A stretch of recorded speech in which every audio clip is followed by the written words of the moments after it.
So like I said, in today's video, I'm not going to hold you guys for that long, but there are a few things that I want to get into when we are first discussing the situation with Angela and Tamar. And of course, Tamar's, I don't know if this is her ex-boyfriend. I'm thinking it is her ex-boyfriend right now, but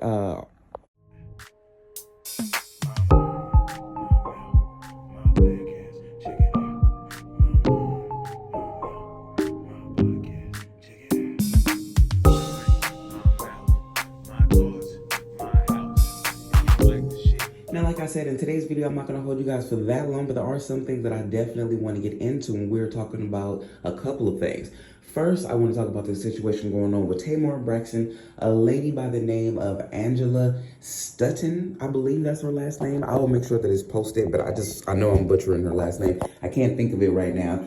And I believe Tamar's ex, RJ, because I don't think that they're together anymore. They may be, I don't know, because this is a weird couple, but this is what I want to say. RJ was out last night, out and about, and he ran into Miss Angela. And I don't know if Angela or he, they know each other or what the case may be, but I know that Angela knows who the hell he is and who he's dating. And she took a picture with him, and when she made her post, she put in her post and she tagged Tamar Braxton. And she says that I told your man that he didn't need you and that he agreed.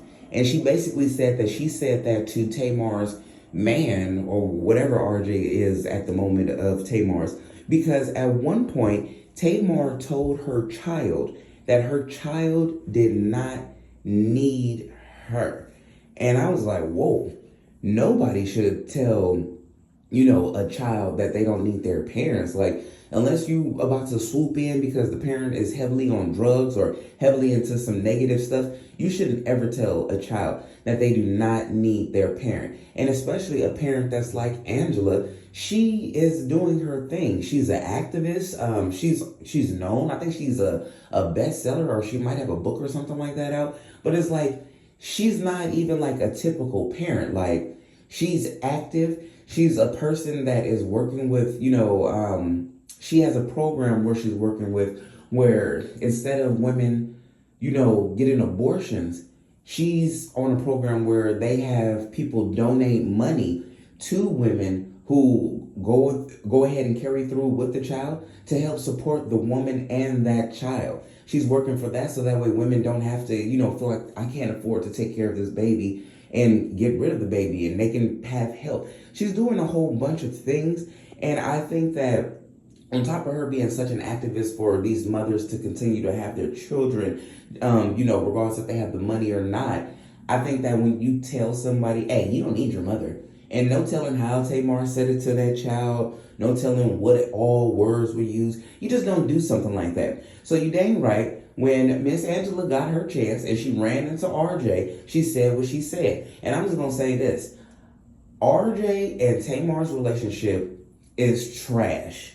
And the reason why I'm going to say it's trash is because they always get into some kind of debacle and some type of argument or some type of dispute, and we see it online. And half of the time, we don't even know these people are in disputes until another African-American woman, and there's nothing wrong with African-American women. I think that RJ must be really, really, really attracted to African-American women because he had Tommy first. Remember, Tommy came at Tamar and was going. It keeps being these, black queens that keep getting caught up in this bull with this dude and Tamar. And if you really think about it, these ain't no people to be arguing with. All you're going to do is get us to talk about you for a few seconds, and then we on to the next situation. And all I want to say is, they keep embarrassing themselves. He embarrassed her. She embarrassed him. They keep going back for tit for tat. And I think that is childish. I think that is stupid. And for these both parties, which is Tamar and the man, RJ, because Miss Angela is just, honestly, at the end of the day, people were like, I'm so disappointed that you said something. And then there were a whole bunch of people like, you're above this. You're better than this. And I get it. But when you say something to someone and you're involving conversations with their child, the gloves are off, and I feel like you're free to say whatever the hell you want to say. And she lucky that that's all she did was take a picture with RJ and then make that little caption. Because somebody else, especially where I'm from, there wouldn't have been no talking, baby. Wouldn't have been no talking at all. You know what I'm saying? So Tamar is lucky that that's all that happened. Her and RJ need to stop being on the internet. They need to stop embarrassing themselves. And they need to stop involving other black women into their debacle. Leave y'all bull ass that y'all got going on within y'all two's realm. Now, we all know how Tamar feels about her son that she had with Vincent Herbert. And we know how wild she can get. And just imagine if somebody would have told her son, hey, you don't need your mother. You can do this on your own. That's pretty messed up. And to say messed up things about somebody's parent to the actual child is pretty low. And that's why this lady went as low as she did. Now, moving on to our next subject, Miss Latto.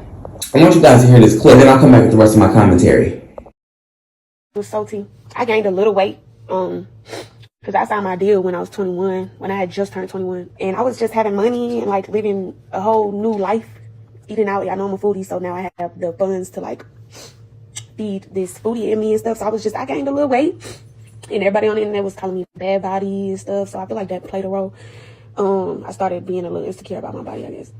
And yeah, people were saying I'm built weird, but like looking back, I mean not weird, but it was like, oh, you built like your white jeans. That was just saying some dumb shit. And I was just young and impressionable.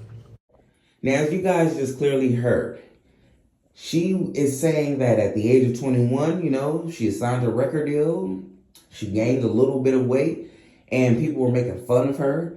And I'm pretty sure, even though she didn't say it, we all know that the industry had a certain type of look and even has one now, but it's been like that for a while. So when she's talking about her being 21 years of age and stuff like that, like, even though it wasn't that long ago, like, this is what the industry was doing. This is what music and people in the comment section almost feel like how I felt. I felt like I understand what she was saying, but at the same time, just say, and the only time she said a little bit, she said, I guess you could say I felt insecure about my body. No, it's not no guessing. You did feel insecure about your body. Because if you didn't feel insecure about your body, then you wouldn't want to go have that work done.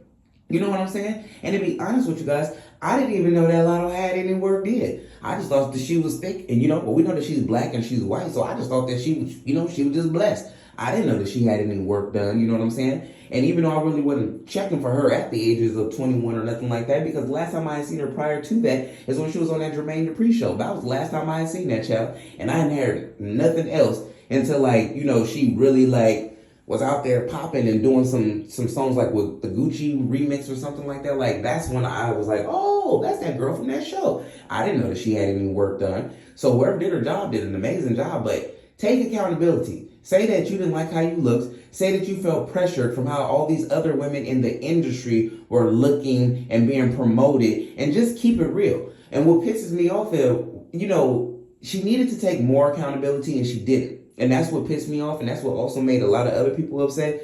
But then it's like, you talking about insecurities and stuff like that, and you talking about how your shape was and how there was pressure. Everybody always has a choice and a chance to say no. Don't forget, we had people, and this is no shade to these babies at all, but we had phenomenal ass women in the music industry and still do. Have anybody ever heard of Missy Elliott, Queen Latifah? Like, I hate to, go there and even take it back a little bit farther than that, but if you got talent and if you really out here doing what you got to do, then that's going to prevail. Regardless if you have to, you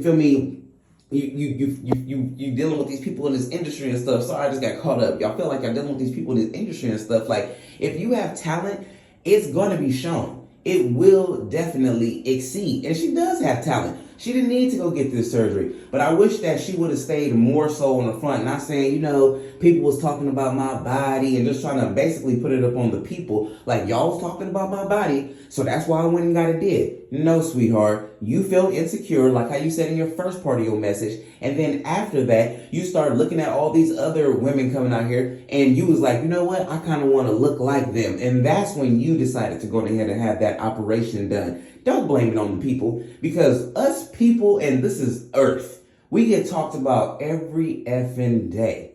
Every day. And you know that there's people that look, there's I was always told something.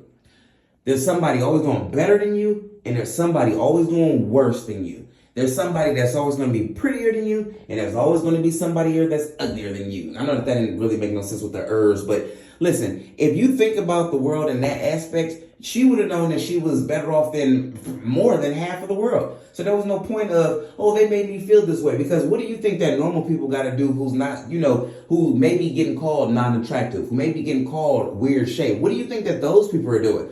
And it's not just because they don't have money to go get surgery, but just because somebody says something about you don't mean that you just go get surgery. You wanted to get that stuff done. You wanted to have a certain type of body frame, and that's what you did. So just say that, sweetheart. There ain't nothing wrong with saying that. It's not like you the first, and you for damn sure ain't the last. So just go ahead and just keep it 100. But don't try to blame people, because these same people is the same ones who probably listening to your music and watching you shake that ass at concerts and stuff. So just keep it 100. Y'all drop a comment in the comment section. Let me know what y'all think about all of this. And I'm going to catch y'all on the next video respectfully.